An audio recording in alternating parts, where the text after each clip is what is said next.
కృష్ణానది పరవళ్లు క్రమంగా తగ్గుతున్నాయి. నాగార్జున సాగర్ ప్రాంతంలో పెద్ద ఎత్తున ఫ్లడ్ ఉన్న ఆలమట్టి నుంచి తుంగభద్ర నుంచి వచ్చే వరద ఒక్కసారిగా తగ్గిపోయింది. ఆలమట్టి డ్యాం నుంచి 1,61,000 క్యూసెక్కులు మాత్రమే నారాయణపూర్ నుంచి జూరాలకు చేరుతా ఉంది ఆలమట్టి నుంచి. ఇక తుంగభద్రలో కూడా వరద ఒక్కసారిగా తగ్గిపోయింది.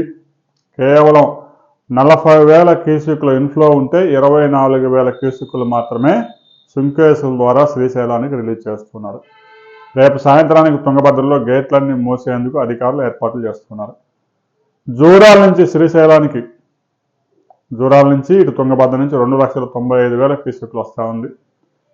శ్రీశైలం నుంచి నాగార్జున సాగర్కి రిలీజ్ అవుతా ఉంది. ఇక నాగార్జున సాగర్లో 3,95,000 క్యూసెక్కులు పులిచింతలకు రిలీజ్ అవుతా ఉంది. పులిచింతలు ఆల్రెడీ నిండిపోయింది కాబట్టి దాని కెపాసిటీ 45 టీఎంసీలకు 35 టీఎంసీలు నిండిపోయింది. పులిచింతలకు వచ్చిన ఫ్లడ్ మొత్తం 3,95,000 క్యూసెక్కులు ప్రకాశం బ్యారేజీకి రిలీజ్ చేశారు. ప్రకాశం బ్యారేజ్ దగ్గర 70 గేట్లు ఎత్తేసి సముద్రంలోకి వదిలేస్తాను. రాబోయే 2-3 రోజుల్లో ఎగువ ప్రాంతం నుంచి గేట్లు క్రమంగా మూసుకుంటూ నెక్స్ట్ గురువారం నాటికి ప్రాజెక్టులన్నీ గేట్లన్నీ మూసే అవకాశం ఉంది. ఈ లోపుగా ఎగువ ప్రాంతంలో పెద్ద ఎత్తున వర్షాలు పడితే ఫ్లడ్ కంటిన్యూ అయ్యే అవకాశం ఉంది. ఇప్పటి వరకు తుంగభద్ర నుంచి 125 టీఎంసీల వాటర్ శ్రీశైలం చేరింది.